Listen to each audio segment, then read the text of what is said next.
If needlework is your passion, whether you're stitching by hand, machine, or mixing it all up, you're going to want to hear about the Mr. X Stitch Contemporary Needlework Prize 2025. This prize celebrates the best in modern stitch, and it's open to creatives from all around the world, whether you're a student or an emerging artist or a seasoned professional. And the best part, you don't have to send your work anywhere. Just upload high-resolution images to a private folder we will send you after you enter. You can enter more than one category, for instance, hand embroidery and 3D textiles. Just grab an entry for each one. And if you've got a student ID, you can get 50% off the entry price as well. The deadline for entering is 30th of June 2025, and entries are now open at xstitchmag.com/prize-entry. Thanks to our brilliant sponsors, Bookmarked Hub by Search Press and David and Charles, and the legends at Lowry Workstands. If you've got the stitch bug, this is your time. Show us what you've got. Enter the prize now. Visit xstitchmag.com/prize-entry to get your ticket today.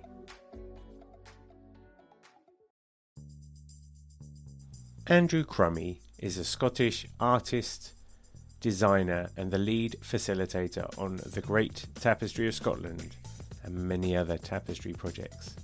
This is the second part of our Needle Exchange, and if you haven't listened to the first part of our Needle Exchange that came out last week, in which we do a deep dive into the Great Tapestry of Scotland, then please do go and have a listen to that. It is a piece of embroidered art that has a fantastic cultural significance, not only telling the story of Scotland but being co-created by hundreds of stitchers from around Scotland in the period that it was made, and it is now housed in Gala Shields in its permanent exhibition space, so if you're ever in the borders area of Scotland, do be sure to check it out. This is the second part of our Needle Exchange, as I say, and in this we look at some of the other tapestry projects that Andrew has been involved in, including the Dundee Tapestry, the Cancer Tapestry, the Scottish Diaspora Tapestry, and the History of Europe Tapestry.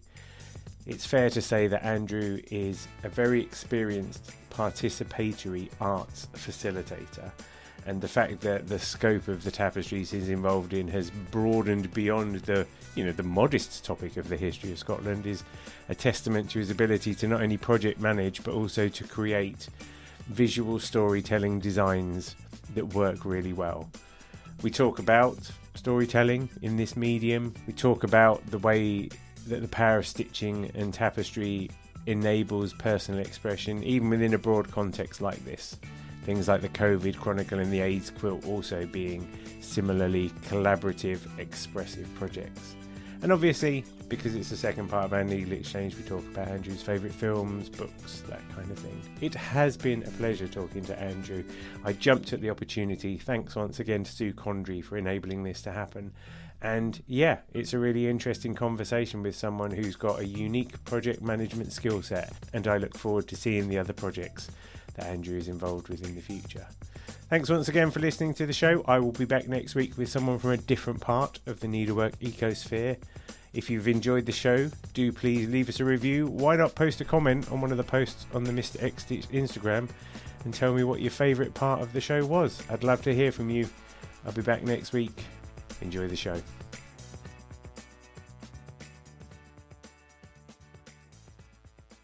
When you started with, and I do want to come, because you said at the start, you gave me like a tease. You were like, well, I've done 6 other tapestries since then, so I've got a big question mark. We're going to go over those.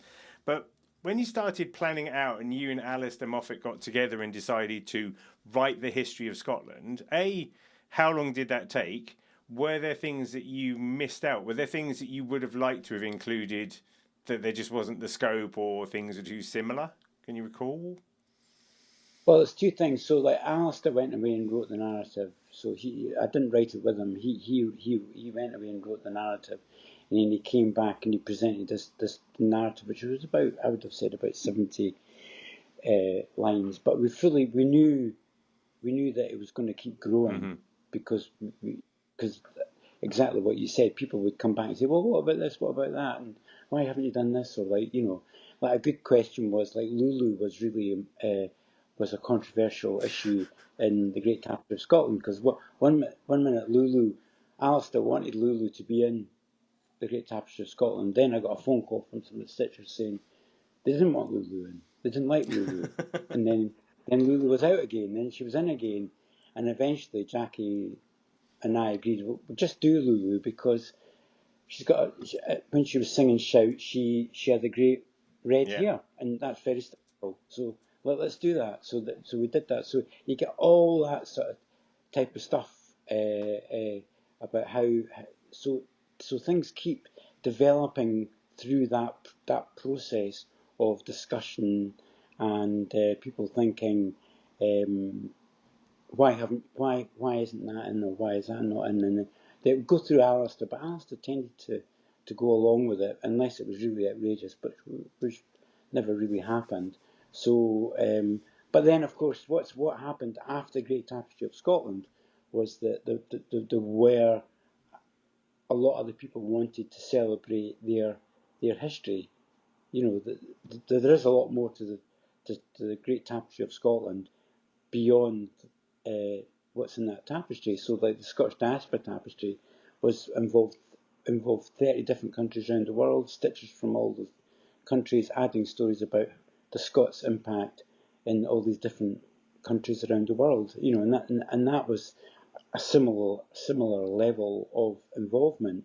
You know, and then but it just goes on and on. So the more you get into it, the more stories come out, and there's more stories that have just never been told. You know, I think that's where the interest, I think, really is. It's not necessarily about doing another one about Mary Queen of Scots, though she's very important. They're all important, but actually there's a whole vast range of stories that have not been told, and you know, particularly I think the sort of the history of women is not well told. Right. You know, it's like it's not been at all, in many ways, not celebrated at all. You know, it's really hidden. I'm listening to a really interesting book just now about the history of women in England, and it's very interesting because it's a very different perspective from if it was a male history of England. You know, so, and the other thing is the multiculturalism, I think, and what all those elements is. That's a big issue as well, and you know, so that needs to be developed and tackled, and understand more what these stories are, and how do you tell them, and etc. etc. Can you do it through stitch, which I think you can. It's very, very, very interesting. I mean, the whole thing about embroidery, the history of embroidery is really a multicultural history that goes back a long, long way, all the way to China. You know, it's the route of the Silk Road, the history of that, and you know, things like the paisley pattern. You know, that doesn't really come from Paisley. It goes all the way back to China. So it opens up all these really rich cultural stories to be told in stitch form, I think. Yeah. You know, and some of the history, of course, is very dark, very difficult, but I still think they all need to be told. You know, so it's interesting. Yeah, I remember, I've said it to lots of people. I remember I went to the Ashmolean Museum in Oxford, and at that time I'd been being Mr. X-Stitch, don't know, maybe about 6 years, because I started my blog in 2008, and that was kind of when I started paying attention to this stuff properly. And I was staring at this like medieval embroidery. It was Japanese, and it was from like 750 BC or something. And I just sort of like, oh my God, you know, suddenly just getting a proper sense of like the history of it, and the fact that this stuff is like woven throughout culture in a way that there aren't really that many other mediums that are, because oil painting wasn't invented until a certain point or whatever, you know, and needle and thread predates an awful lot of stuff, and people have been making or expressing themselves with the needle and thread for tens of thousands of years probably. Yeah, so if you go back to the sort of beginning of the first artifacts that you get in Europe, the little sculptures that are all dotted around Europe, because I'm doing this for the History of Europe tapestry, and there's this amazing stitcher called Frances Gardner who's been doing this research, and she stitched it, and the relationship between stitching patterns and ceramic patterns go right back to the very beginning of man making marks, because these very simple shapes that you can make with embroidery are very similar to pottery marks that you get at Stonehenge and before, all the way back to just before just after the Ice Age. You know what I mean? That this sort of way of the circles and the simple pattern making would have started around in that period, and I think the birth of embroidery or stitching would have been in that time as well. But it's very closely related to what would be the first art forms. And I wonder whether that's part of the appeal, why it resonates so strongly with people for this kind of form of documentary as well. Yeah, because it's a very ancient craft form, It's a very important craft form. I mean, the only reason we don't know that much about it is because a lot of these things don't last, whereas the stone carvings and ceramic pots have survived. But so the Bayeux Tapestry was just a sort of stepping stone of a part of a very long and very rich international global story.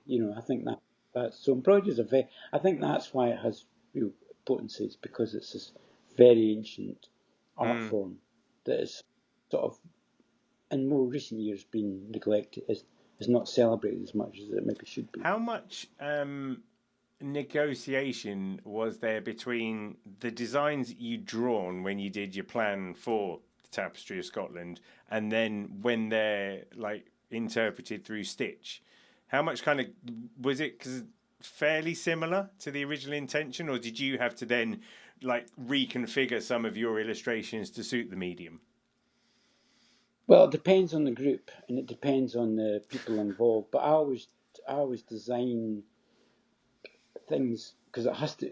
When you create something, you have to create something as robust that will hopefully survive the torrent of people going, "Well, I'm not sure about that." Or, you've got to be aware that's probably going to happen.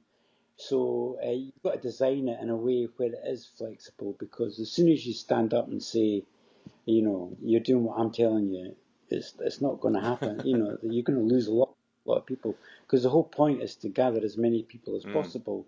So you have to design it in a way where, as I said before, you know what it's going to look like at the end, but you know that almost 90% of the people there are going to want to change it. And so in a way you sort of want to celebrate that. But there are people who just look at your work and think, he doesn't know what he's talking about. He's not even a historian or whatever. They just look at you like you're just thinking, oh well, here we go again.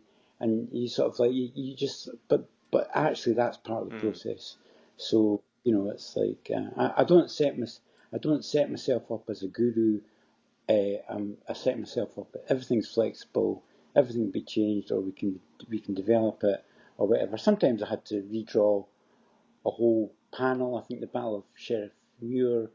I had to go up to Dunblane and met the amazing stitcher Maud Crawford, and she didn't like the design I did for the Battle of Sheriff Muir, so I had to redesign it completely. But that's part of the process. That's fine. It was great that she cared about it, and she had information that was actually I didn't have.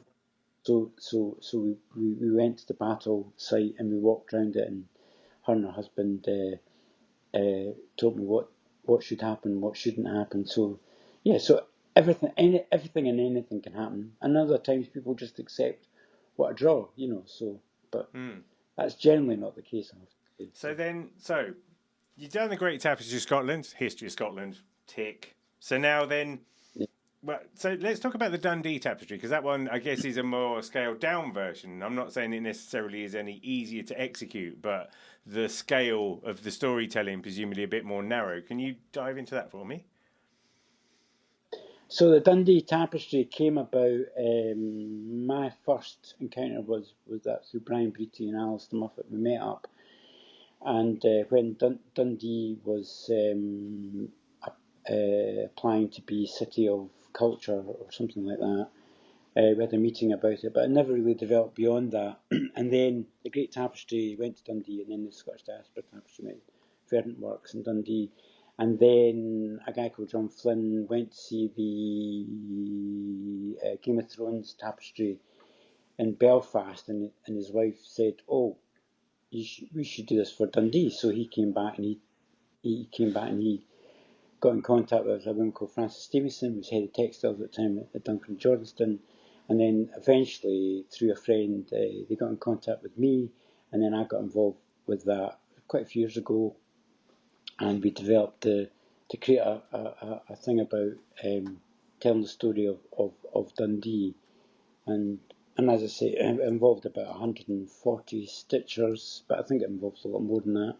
And opened in the V&A, and it was a massive hit in the V&A. It was extraordinary what happened, and it's happening today. It just opened again about 10 days ago in the V&A, because people were complaining that they'd taken it down. It's a lot more circular. Each of the panels is a kind of circular design. Yes. So it's 35 circular designs. So it's a slightly different grid behind it. It's a slightly different template. And it's more about, I've drawn sort of central images, but it's the other people drawing parts of it as well. So it's much more towards getting people to add their story. So there's more of that happening in this. I guess you're sort of leaning into that, whereas that would have been a point of nervousness with the Great Tapestry. Here, you've built in that kind of room to manoeuvre. I think it's just experience, and that's where it's like the Cancer Tapestry is the same. In fact, all the new ones are the same. They're much more about encouraging people to stitch and draw their own image. So it's more about these sort of hidden stories, secret stories, stitcher stories. Also, it's like you then get like a local dialect, don't you? It's like different accents coming across. Yeah. You're speaking in a language, and then they're just these regional variations. Yeah, I'm not going to go up to Dundee and tell people of Dundee, although I went to Dundee Art College. I'm not going to tell them their history, and you wouldn't get away with that anyway.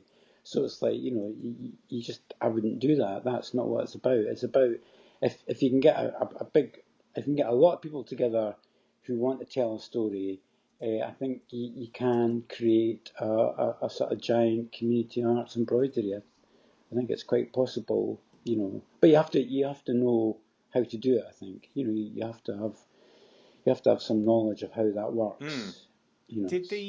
Not every artist can do this. No, and I think that's where it's interesting. It's interesting that because so let's see, you started out in a kind of corporate realm, didn't you? You did a lot of that kind of mural work before you did shopping centre in Oldham. That was that a quarter of a mile long? Is that right?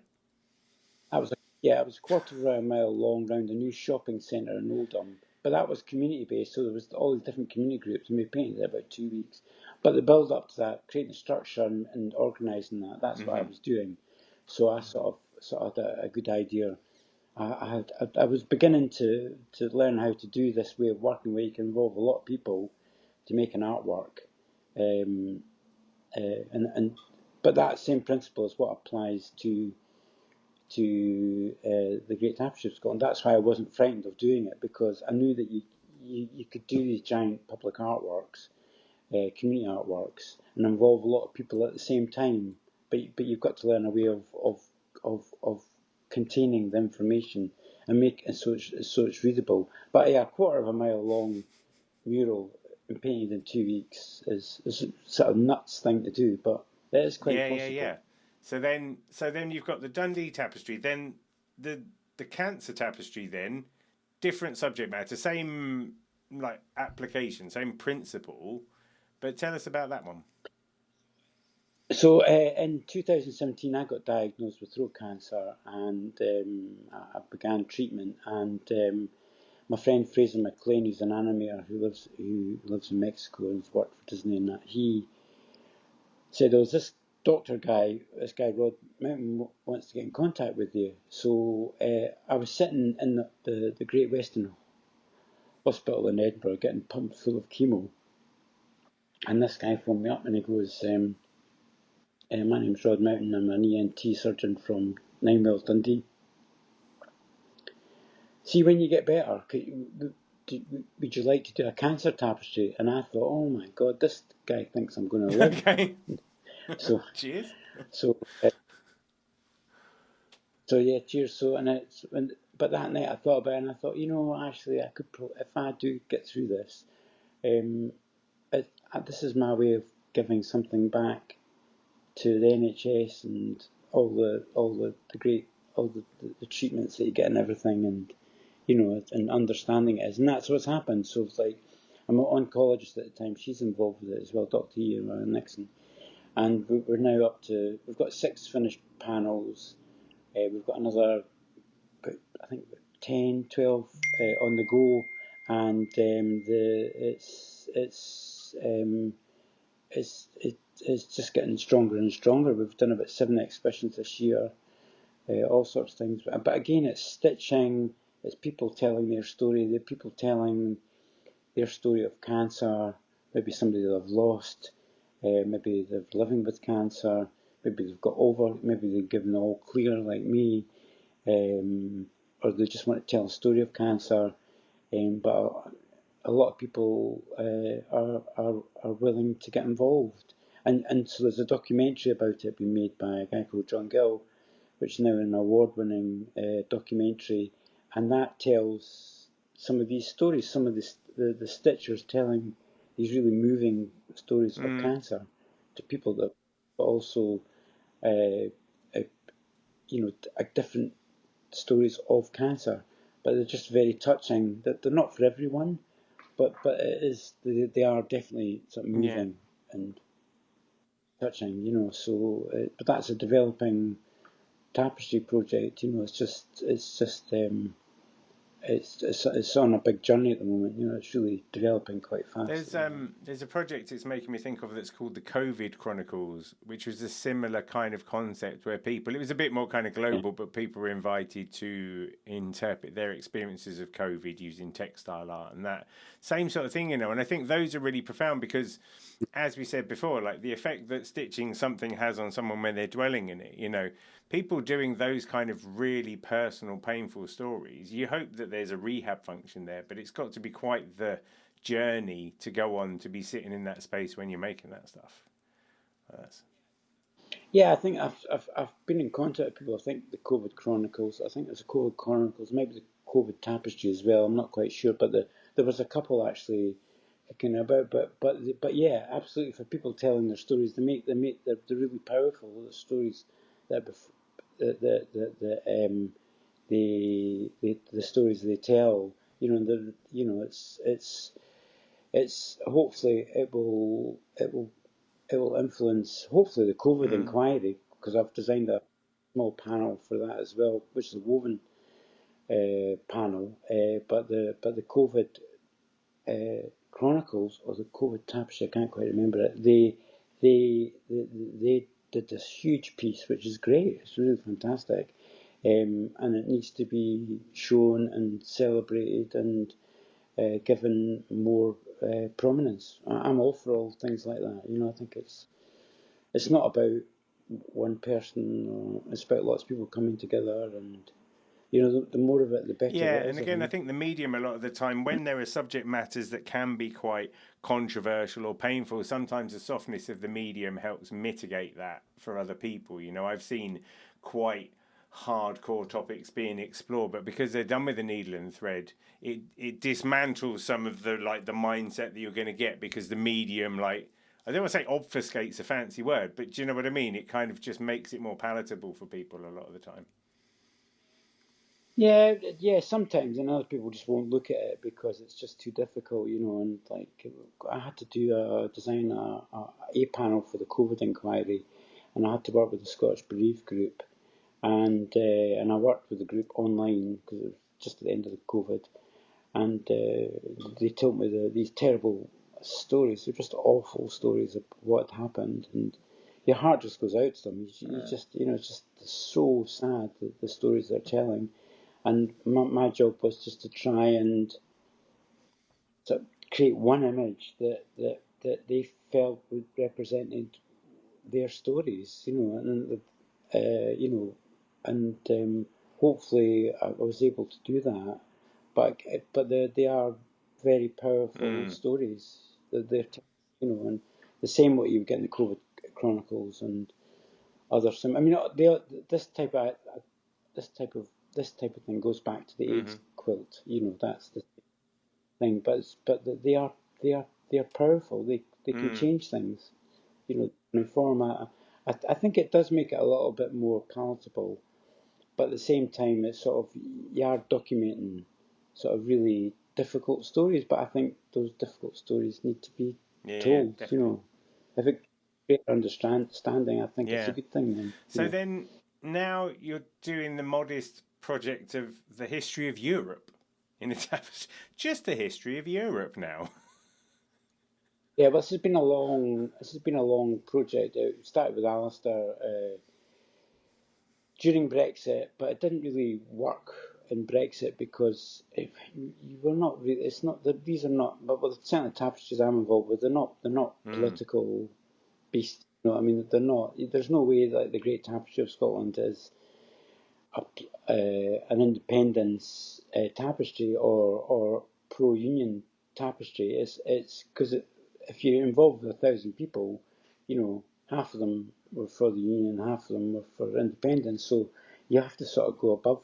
You have to sort of go above that. So we started this idea of a tapestry for Europe, and Alistair again laid out a narrative, and it sort of meandered a wee bit. We're up to about 4 panels, so it's a much slower process, but we've got these sort of the beginnings of the migration routes stitched across Europe, because how Europe was populated was a sort of slow migration route from sort of Turkey, Syria, all the way right across to Scotland and Norway, Sweden, etc. So it's a really interesting thing. We've done one panel about Stonehenge, and we've got another couple of panels about all these amazing sculptures and really ancient artworks that were found in Europe, which is really fascinating thing. Which I enjoy about it. It's about you learn all these things that I never knew anything about. That the artworks that are just that define our culture or culture, whatever you want to say it is.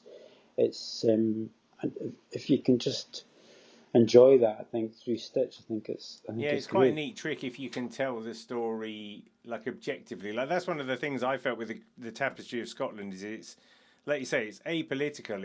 It's kind of like a calm celebration. Like it's not overstated or understated. It's quite sort of neutral in its approach, and it just tells the story and allows you to like beat up against it.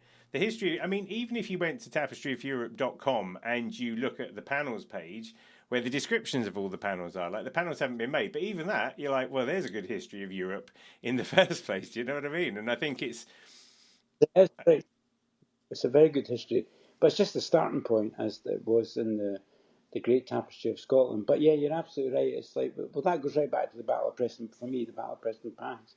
The Battle of Preston Pans tapestry was about the Bonnie Prince Charlie, the Jacobite victory at Preston Pans. Now you're either for Bonnie Prince Charlie and Jacobites, or you don't like Bonnie Prince Charlie and the Jacobites.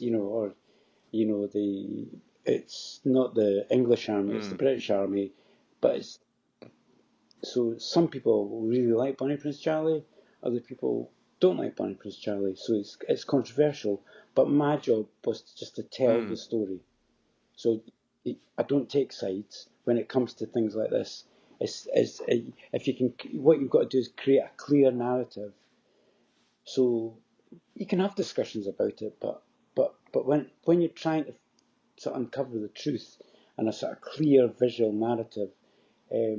That sort of opinions, I would suggest, I try not to have them because it help. I've got my own personal views about Bonnie Prince Charlie. It didn't come into that project for me. It's to tell. And it's interesting because I was thinking, just when you were talking back about the panel that you did for the COVID inquiry, I would imagine that that's probably the hardest storytelling of all, because when you've got 100 panels or 80 panels or something, you've got an opportunity to spread your storytelling. You can kind of dilute it a bit, whereas a single image is arguably harder, I would have thought. It's much harder to design because it's got to be simple. Well, for me, it's got to be simple because as you say, I started off as an illustrator and a sort of muralist for the Midland Bank corporate. So it's all about just creating really simple imagery that can be either printed or painted on a wall. So and I think there's a great skill to that. I mean, Banksy is like he's very good at that type of thing. The same thing. It's just it's like it's what you leave out the image to make it more poignant. That's the difficult thing. And every time you've got to think that through. That is a skill in its own right. That's what your job is to create something that is fit for purpose, that will actually sort of work within the context of what you've been given. And it's like, for me, less is more. The simpler the better. And it's interesting, isn't it? Because who would have thought, like when you were working for like the New Musical Express, or you had those kind of clients, who would have thought that edited down storytelling is still the thing that's going to end up persisting? Yeah, no, that's absolutely right. My very first publication was I did the letters page for NME.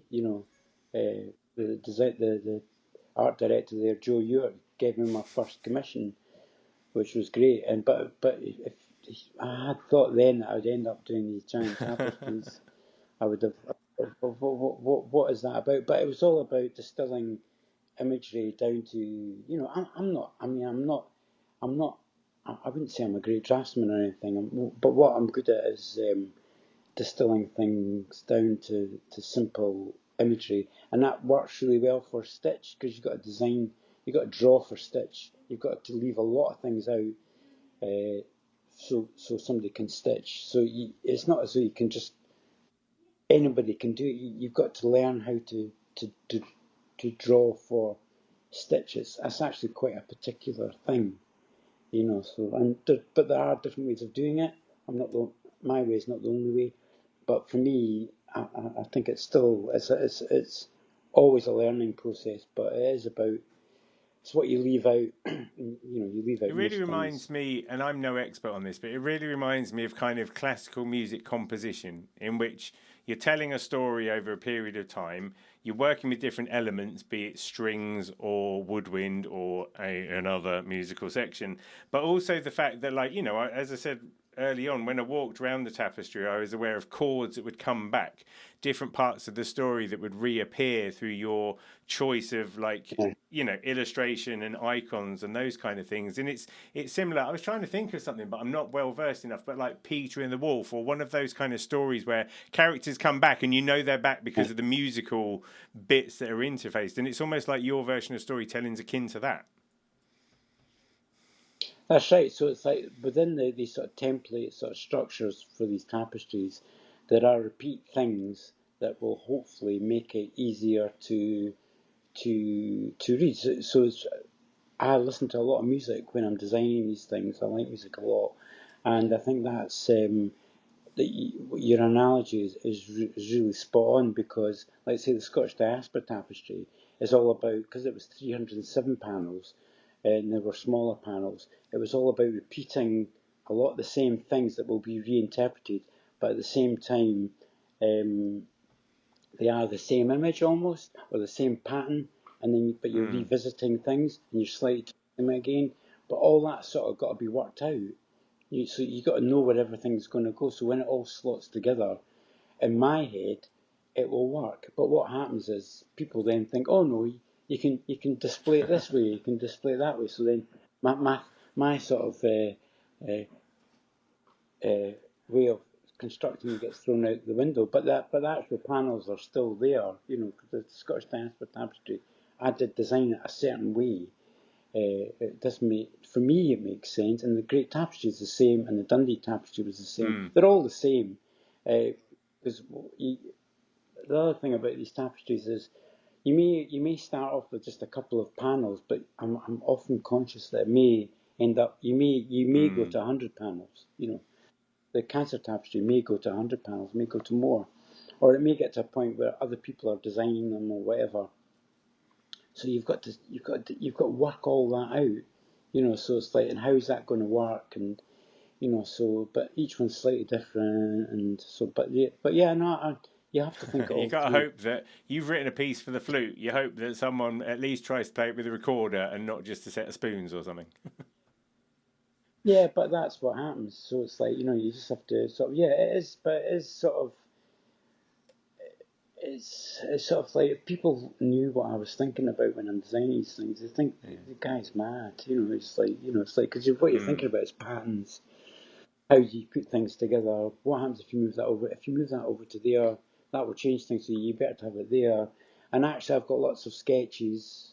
I do lots of sketches, digital and proper sketching, where I'm working all these things out. You know, and it's like, you know, what goes, where does it go, what does it do? What if you do this and you do that, and then eventually you come out with this sort of a structure, hopefully, which will work, but you know, will probably be thrown out anyway. So it's like, you know, you just it's interesting. Sounds good. You know, Now, so. what I'm going to do is I'm going to take the musical metaphor and I'm going to apply it to my next line of inquiry, which are the tough questions, because we've done the how do you make a tapestry that covers the history of Europe and all that easy stuff. So now I'm going to ask you, do you have a favourite band or do you have a favourite album? Not or and. Well, I have thought about this, and my favourite album it changes from week to week, but I think probably "Songs in the Key of Life" by Stevie Wonder. I think is a revisited album, but I have got, because I listen to music a lot, and there's these CDs that are attached to a lot of these tapestries, because I do listen to a lot of music when I'm doing these things. So, but on a personal level, I have a we have a big studio, and I have friends who live around here and a couple of visitors from elsewhere. We have a vinyl club once a month in my studio. We play vinyl, and so I was discussing this last Saturday with them what I was going to do, but maybe the double white Beatles thing, but probably Stevie Wonder, the Songs in the Key of Life, I think is more. But there are so many. Do you like, say for instance, with the tapestry, would you listen to a certain genre of music in order to maintain a certain genre of design, or does it not work like that? Yeah, no, I do. That's right. No, it's like the no, or it gets me in the mood for something, or often have a favourite song that I listen to over and over again when I'm doing a painting or I'm doing a design that will associate with that tapestry or with with uh, with a tapestry or a painting like the Dundee Tapestry. I did listen to an awful lot of Michael Mara, who's a songwriter from Dundee. He's amazing, but then there's also a guy called Gary Clark who did Mary's Prayer from the 80s. Yeah. Danny Wilson, he's a friend of mine, and so I was listening to all that, and there's a great amount of music came out of Dundee. So on my Spotify list, I've got that list. I've got my Dundee Tapestry playlist. I've also got my Scottish Diaspora playlist, and also my Great Tapestry of Scotland playlist. But I've got other playlists still to do. But Is I there do like listen to an awful lot of. Can you get a Dundee state of mind, a bit like a New York state of mind? Oh, absolutely. Yeah, no, absolutely. Don't even go there. That's good. My favourite Stevie Wonder album, for what it's worth, is Music of My Mind, which wasn't one I really knew at first, but there's a couple or three tunes on there that, because I've got a record player in our dining room and I put that on more than my kids realise or whatever, because it's just yeah, Stevie on the right. You like, I don't know, the guy's brilliant. Love him. Can't put a foot wrong, isn't he? No, listen, just Awesome. phenomenal. Just phenomenal. Do you have a favourite film? I have lots of films that are really every week's different one, but probably something I've gone back to time and time again is probably Lord of the Rings. I have to say that first three. I just for some reason like the Lord of the Rings, and I do like the heavy metal guys that are the Orcs. And But there's also, I mean, in fairness, like I'm thinking of like Galadriels and all those kind of things, and then I'm thinking of some of the design details in some of your work. There's a sort of, I don't know how you would call it, like there's a leaning in an ecclesiastical direction, or there's a something. There are definite notes you can see in the visual language of those two things. yeah, I mean, a lot of my work is, I mean, it's probably inspired like glass, Gothic stained glass windows, Charles Ray Macintosh. I'm quite traditional in a lot of things in my drawing. So a lot of things that I sort of lean into. Pictish drawings is a big thing for me. Ancient, simple drawing forms is another big thing for me. But I'm really somebody that I mean, I'm somebody that basically draws and paints, so Yeah. I'm somebody that draws, so I you know but I do, yeah. Have you actually done much stitching? Do you do much yourself? Did you do much on the panels? No, I'm very. My wife's done more stitching than me, and she's she never wants to be mentioned, but it's actually without Carmel, a lot of this couldn't have happened. The very first tapestry, the Battle of Preston Pans, Gordon Preston Grange said to me, "We're thinking we should do the Battle of Preston Pans tapestry," and I thought, "Oh God, it's another crazy idea." I went back and I said this to Carmel, and Carmel said, "Oh, I can stitch," and I didn't know that, and so she actually did the first sample with my neighbour, and she's done a fantastic panel. She stitched most of the tapestries, but she's also stitched an amazing panel which tells our family history of cancer in the Cancer Tapestry, and so she is an amazing woman and very skilled stitcher, but she wouldn't let me mention the fact this that your professional episode. trajectory has been fundamentally altered by a skill that she just happened to mention that one time. Yes, that's Hats true. off to Yeah. the ladies, and that's always the way. Do you have a favourite book? So probably the books I'm sort of reading at the moment is probably more the.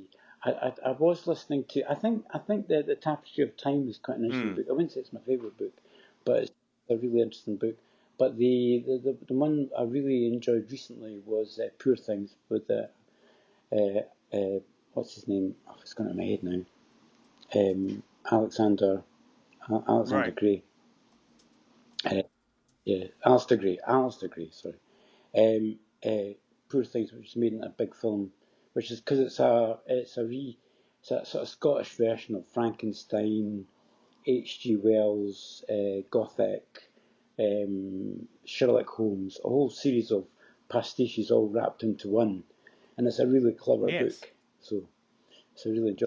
But I like Frankenstein because my daughter actually, who's an illustrator come animator.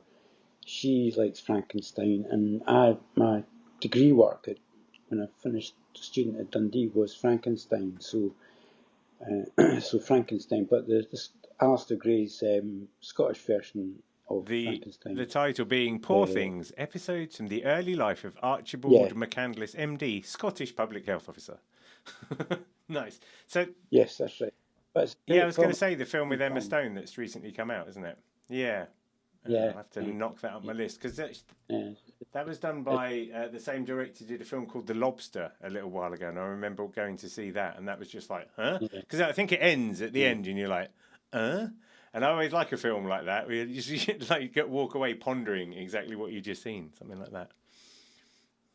Yeah, the book's really. I think the book, and I liked the film. I thought the film was really good, but the book is better. Right. I'll put that on my list. I'm going to put that. I'll put this on my list. Every time someone says a really good book, I write it down. I think I'll get that for my wife for Christmas. And now she's got this little collection of books on her shelf that I got her for her birthday. I'm like, when are you going to read those books? They're supposed to be really good. So they end up doing them themselves. Is there an interesting fact that not a lot of people know about Andrew Crummy? Well, there is. So it's like if you go to, it's a bit of a story, but I'll give it sort of like, if you go to Craigmillar where I was born, there's a statue to my mother, And it's the story of the violin, and it's actually the story rotates around my older brother Philip when he wanted to learn to play the violin, and out of the story, the Craigmillar Festival Society started, and this sort of community arts movement that you get in Scotland comes from that story, which is a whole story in itself.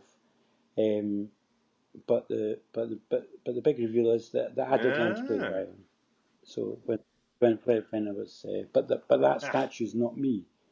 That's of my. It's actually just any child. That's the whole point. That every child is creative. If anybody's creative, that's the whole point. But the actual people often say to me, "Is that statue of you?" It's not of me. I didn't learn violin. That story's not of me, but I so did learn there is a statue in Craigmillar, not of Andrew Crummy. That's good. Apparently there's a statue that's not of Jamie Chalmers as well, but I don't really like to bring it up. It's a bit awkward to say that right this time. Fantastic, Andrew. Thank you so much for having Needle Exchange with me. Okay, it's been an absolute pleasure. Thanks for joining me on another Needle Exchange. I hope you enjoyed the show. I'd love to hear from you, so feel free to email hello@needle.exchange, that's NEEDL.exchange, with any thoughts, comments or feedback. And if you want to keep up with all the news, sign up to the Needle Exchange mailing list at bit.ly/needleexchange. See you next time.